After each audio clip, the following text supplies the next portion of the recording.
My name is Thomas Cantara, and I'm proud to be a Special Olympics New Hampshire athlete. A few weeks ago, I had the chance to travel to Washington, D.C. to be a guest on the Inclusion Revolution radio podcast. It was my first time ever being on a podcast. And honestly, walking into that studio, seeing the microphones, meeting Novi Craven, it felt surreal. She had NBA players, members of Congress, even one of my favorite athletes, Victoria Arlen. But that day, she made me feel like the celebrity. That's one of the many ways Special Olympics has changed my life. It's given me the confidence to share my story, to be proud of who I am, and to show others what's possible when we include everyone. I first got involved with Special Olympics back in 1999. My first competition was a swim meet at the National YMCA. I wasn't the fastest swimmer, not even close, but being in that pool, surrounded by other athletes and coaches who believed in me, it felt incredible. That was the start of something big for me, the thrill of competing, the joy of being part of a team, and the confidence that I could do more than I ever thought was possible. Not everything came easy. When I tried alpine skiing for the first time, I fell every single run. I wanted to give up so badly, 100% of me wanted to give up. But my coach told me to give it one more try. The next week, I did. That one choice to show up again changed everything. I learned that falling isn't failing, it's just part of the process. By 2010, I weighed 256 pounds. Even walking up the stairs was tough. I remember telling my mom I needed a stair lift. I didn't even know what it was called, I just knew it was hard. But that year, something inside me shifted. I heard about the chance to qualify for the 2013 World Winter Games in South Korea. One male skier from New Hampshire would be chosen. The odds were slim, but the goal gave me something to fight for. I started training every single day, running, lifting weights, eating better. By the end of the first year, I lost 40 pounds, then another 40. Between 2010 and 2012, I lost over 80 pounds. And what I gained was even better: confidence, purpose, and a love for running I didn't know I had. In 2011, I watched the Boston Marathon for the first time. Something inside me said, maybe one day I could do that.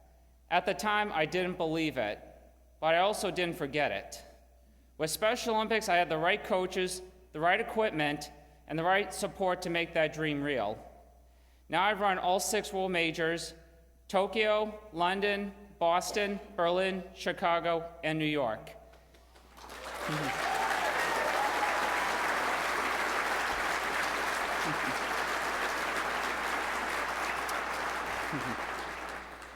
If you had told me years ago that I'd travel the world running marathons, I wouldn't have believed you. Because of Special Olympics, I've seen the world, Japan, London, Germany, and learned things about myself I never knew before. I even run Boston and London just 6 days apart, and somehow ran London only a few minutes slower than Boston. My personal record is now a 2:31. A decade ago, I never would have thought that was possible. But the moment that stands out most was right here in New Hampshire, at the Clarence Demar Marathon in 2023. I went into that race hoping for a personal best, no plans to win it, but as I got closer to the finish, I realized I was leading. When I crossed the finish line first, my first thought was not, I did it. It was, oh, I don't feel so good. Once I caught my breath in my stomach, it started to sink in. I had just won a marathon. I couldn't help but think, am I the first Special Olympics athlete to ever win a marathon? Later I found out that I was. I'm the second person with autism to win a marathon and the first Special Olympics athlete.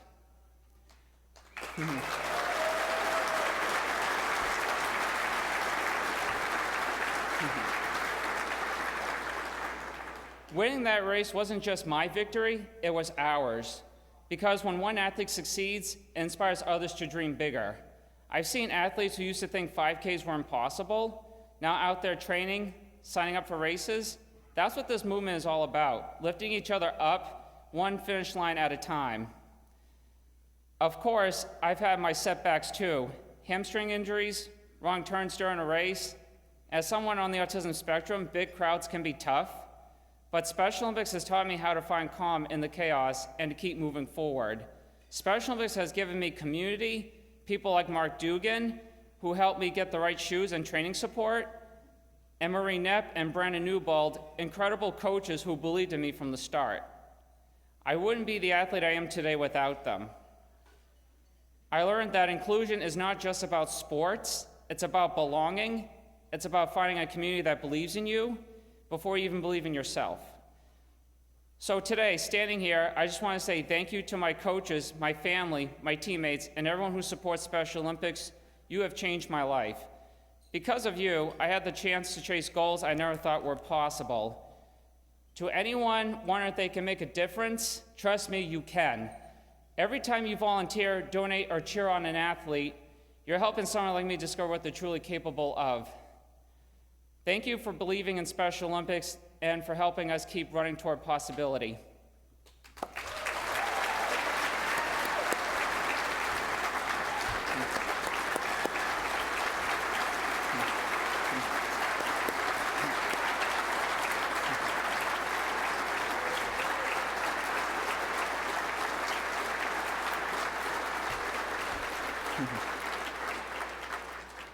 And now I'd like to introduce our next speaker and my friend, Mark Duggan.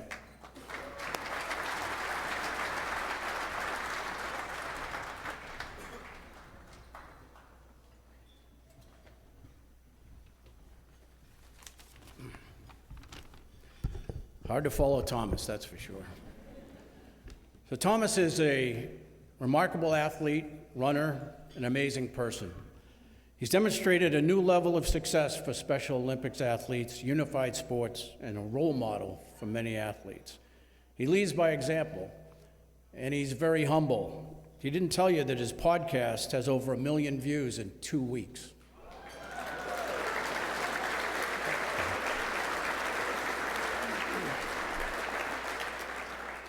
And Thomas is a 2-time Boston Marathon champion. A few years ago, we had a Zoom call with a 4-time Boston Marathon champion who encouraged Thomas. Well, let's hear from him. Could you run that tape? Hello, Thomas.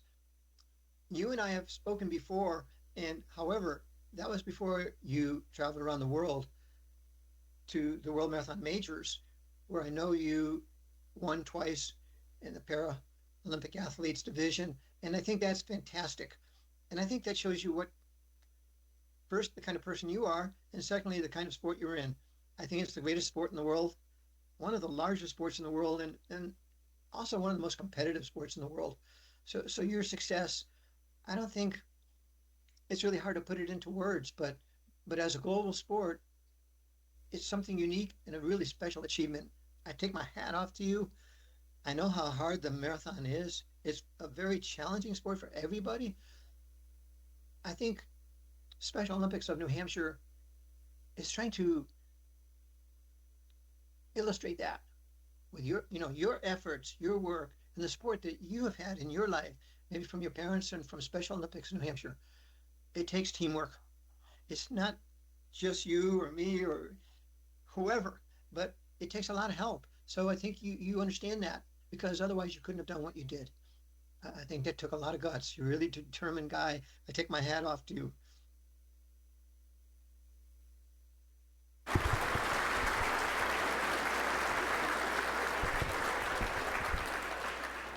So a little bit more about Thomas's journey recently. The BAA, which is the Boston Athletic Association, of which Thomas is a member, is a leader in World Marathon Majors. They established the T20 Para Division for intellectual impairment with prize money in 2024. Jack Fleming, the CEO, Mary Kate Shea, the COO, who is here with us today, and other staff, Taylor Wilson, have been advocates for expansion of the T20 category at Boston, and have included 5K, 10K, and half marathon in their races. They have advocated to other World Marathon Majors around the world to be more inclusive. Thomas' success at the World Marathon Majors has put a spotlight on opportunities for Special Olympics athletes. Several years ago, Thomas expressed his goal to run all 6 World Marathon Majors. we developed a plan to connect with the race directors around the world. Tom Grilk, who's the former CEO of the BAA, was instrumental with his introductions to key people. Special Olympics New Hampshire board, staff, especially Shelby and Mary, with logistics, were fully supportive and funded the project Thomas Runs the World. Tom Carleo and New Balance provided help with getting entries into New York City Marathon and London entries. In Tokyo and Berlin, Thomas connected with Special Olympics athletes to encourage and inspire these athletes. He gave coaching tips to a Special Olympics athlete he had just met, Matthias, who voiced his desire to break 3 hours. Thomas gave him a few tips, and after the race he saw him, he'd run 2:59.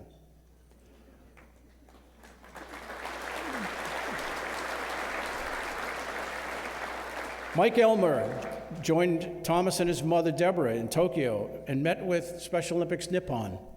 Eric Tinker, Charlie Helfrich's training partner and fellow Boston Marathon finisher, traveled to London with Thomas, as he said, 6 days after running Boston. There's not many people that can do that. Thomas completed all 6 World Marathon majors in the fastest time by a Special Olympics athlete. In Berlin, he finished 321st overall out of 58,000 people.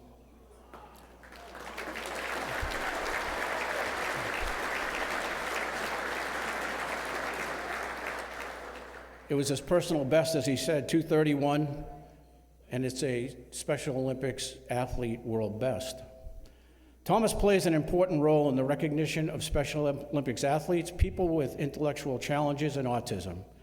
Running changes lives, and builds confidence. Like Thomas, other athletes like Charlie Helfrich, Liam O'Neill, Ben Langley have trained and finished the Boston Marathon. Thomas will set new goals, he'll continue to inspire and mentor, and he'll continue to be great. Thank you, Thomas.